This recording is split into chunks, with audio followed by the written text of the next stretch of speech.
Hey, Algebra 2.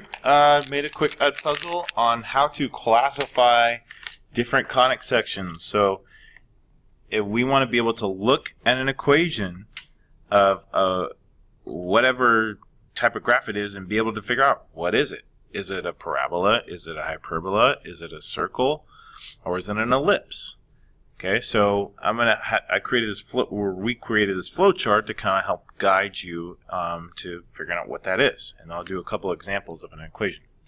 Okay, so the first thing you want to ask yourself: are both variables being squared? So are both variables being squared? So in other words, is there an x squared and is there a y squared? So for example, here, let's say in this equation, I have x squared and y squared. So that's an example of two both being squared. Or this would be an example of both being squared. Let's say x plus 2 and then it's squared. That is an example of it being squared. Okay. Okay, let's go back to our flowchart. Okay, so if the answer is no, if they're both not squared, then you have a parabola.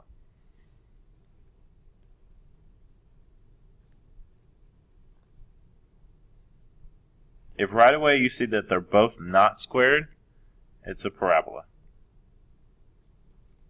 Okay. So for example, if I had y equals x squared plus x, well, that's a parabola because only the x is squared and not the y. Okay, next would be, are the squared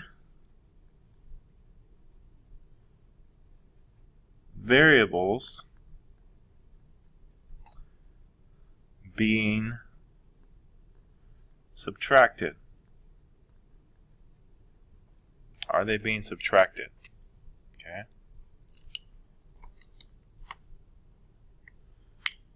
So do you see like a negative x squared or a negative y squared? Okay. If you see either of those and it's a yes, you know you have a hyperbola.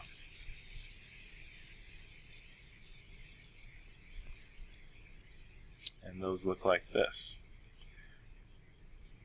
Either open up left and right, or they open up and down.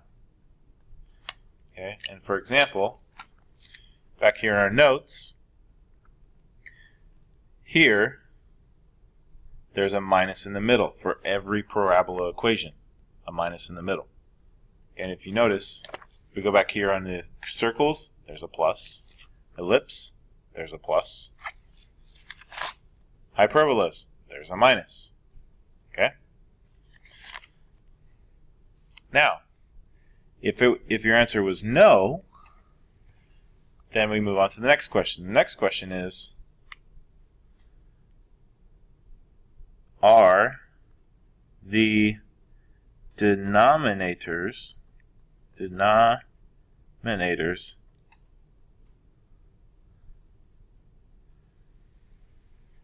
of the squared terms the same? Are they the same? Question mark. If your answer is yes, then you know it's going to be a circle.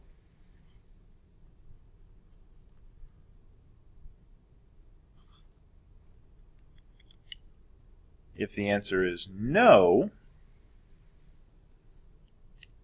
then you know that it will be an ellipse.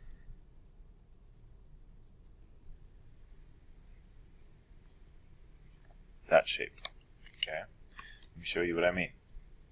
So, if I go back here in a circle, let's say here's my final equation after we worked out completing the square. Now, there's nothing underneath those two, under here or here, but if I did put something, it would be 1. And those are the same. So if they're the same, it is a circle. If they're not, like this, 49, 169, then you know that that is an ellipse. And more than likely, you will not see a circle that even has a denominator, because we don't write one, right? It's not important. Okay, it doesn't even help us. So if you don't see a denominator at all, you know it's a circle if it's plus in the middle. Okay, so again, starting from the top, are both variables being squared? No, you know it's a parabola. If yes, then you go to the next question. Are the squared variables being subtracted? Do you see a minus next to one of the squared variables? If that's a yes, you know it's a hyperbola. If no, move on to the next question. Are the denominators of the squared terms the same? If they're not, then you know you have an ellipse. If they are, you would have a circle. Okay, so let's look at a couple examples.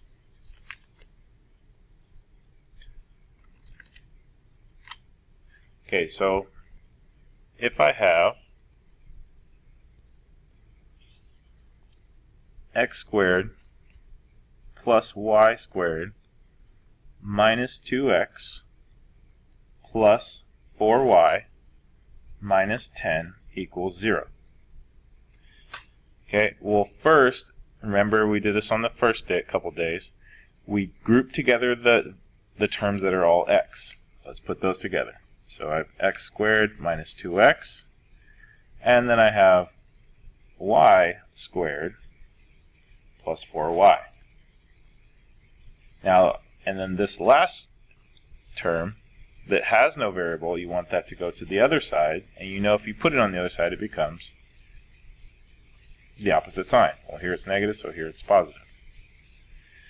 But now, what I want to do is complete the square. So, let's do one more step. With the x squared and the 2x, I'm going to add a completed square. So, I'll put that there. And I'll do the same thing with y squared plus 4y. I'm going to add a completed square. And in the end, I know I'm going to have to add this number to both sides. So I'll add another box over here just to remind us that we have to add to that side too. Okay, so now let's complete the square. And again, remember to complete the square, it's that middle number b over 2, so divided by 2, and then square it. So negative 2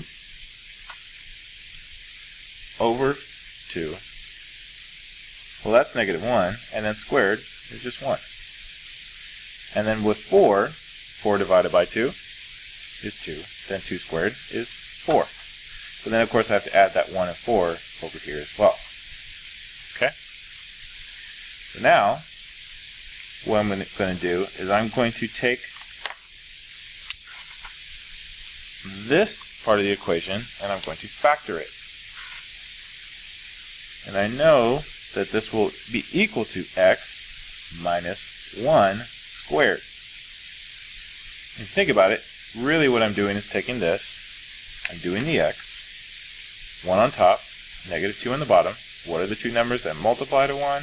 And then add to negative 2, well that would be negative 1 and negative 1. So I get x minus 1, x minus 1, and that's the same thing as this. Okay? And the easy way to figure out this number 2 is you just take half of this number. So half of negative 2 goes there. And then I'm going to do it for the other side as well. So now for the y squared plus 4y plus 4, this factors to y plus 2. Because this is plus 4, now it's plus 2. And then we have 10 plus 1 plus 4 is 15. Okay, so we have a plus in the middle. As long as we have a plus, it's okay to have a number bigger than 1 here. Okay? And as long as we don't have a denominator, or I should say a number here on the side, then we're okay. We can just leave it like this. This is a circle. I know it's a circle because if I go back to my chart, are both variables squared? Yes. Okay, go here. Are the variables being subtracted? No, they're not. Okay. And then, so go down to here. Are the denominators of the squared terms the same? Well, here's the squared term side, and here's the squared term side. The denominators are both 1, and so it is a circle. Okay? Alright, so now, example 1. I'm sorry, example 2.